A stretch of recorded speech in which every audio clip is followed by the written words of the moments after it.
ಇನ್ನು ಭಾರತದಲ್ಲಿ ಪಾಕ್ ಕಲಾವಿದರ ನಿಷೇಧಕ್ಕೆ ನನ್ನ ಬೆಂಬಲವಿದೆ.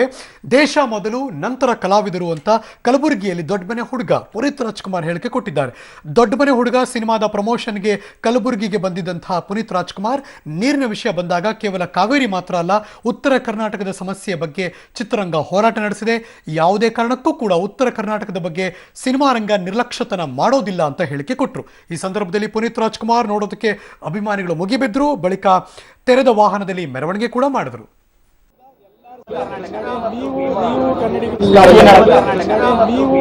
ಕನ್ನಡಿಗರು, ನಾವು ಕನ್ನಡಿಗರು, ಸಿನಿಮಾದಲ್ಲಿ ಇರೋರು ಎಷ್ಟು ಚೆನ್ನಾಗಿ ಕನ್ನಡಿಗರಿದ್ದಾರೋ ನಾವೆಲ್ಲರೂ ಸೇರಿ ಯಾರಿಗೆ ಏನೇ ತೊಂದರೆ ಆದರೂ ನಮ್ಮ ಕಡೆಯಿಂದ ನಾವೇನು ಮಾಡೋಕ್ಕಾಗುತ್ತೆ, ಕಲಾವಿದರು ಆ ವಿಷಯದಲ್ಲಿ ಯಾವಾಗಲೂ ಒಂದಾಗಿದ್ದಾರೆ.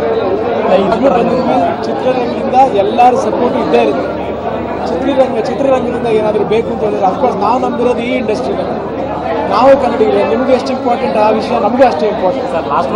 ನನ್ನ ಪ್ರಕಾರಕ್ಕೆ ನಾವು ಫಸ್ಟ್ ಭಾರತೀಯರು, ನಾವು ಭಾರತೀಯರಾಗಿ ಇರಬೇಕು. ಎಲ್ಲ ಸಾಲ್ವ್ ಆದಮೇಲೆ ಅಲ್ಲಿಂದನೂ ಬೇಕಾದ್ರೆ ಆರ್ಟಿಸ್ಟ್ ಬರಲಿ, ಇಲ್ಲಿಂದನೂ ಬೇಕಾದ್ರೆ ಆರ್ಟಿಸ್ಟ್ ಹೋಗಲಿ. ಫಸ್ಟು ಏನು ತೊಂದರೆಗಳ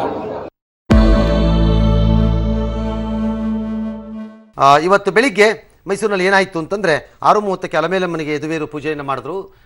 ಚರಿತ್ರೆಯ ಪ್ರಕಾರ ಯಾಕೆ ಪೂಜೆ ಮಾಡ್ತಾರೆ, ಶಾಪ ವಿಮೋಚನೆ ಮಾಡು ತಾಯಿ ಅಂತ ಎಲ್ಲರೂ ಪೂಜೆ ಮಾಡಿದ್ದಾರೆ. ಆ ಶಾಪ ವಿಮೋಚನೆ ಆಗಿದೆಯೋ ಆಗಿಲ್ವೋ ಅವ್ರಿಗೆ ಗೊತ್ತು. ಉತ್ತರ ಪ್ರದೇಶದ ಲಕ್ನೋದಲ್ಲಿ ಪ್ರಧಾನಿ ಮೋದಿ ದಸರಾ ಉದ್ದೇಶಿಸಿ ದೇಶದ ಜನರನ್ನ ಉದ್ದೇಶಿಸಿ ಮಾತನಾಡ್ತಾ ಇದ್ದಾರೆ. ಅವ್ರು ಏನ್ ಮಾತಾಡ್ತಿದ್ದಾರೆ ನೋಡೋಣ ಬನ್ನಿ.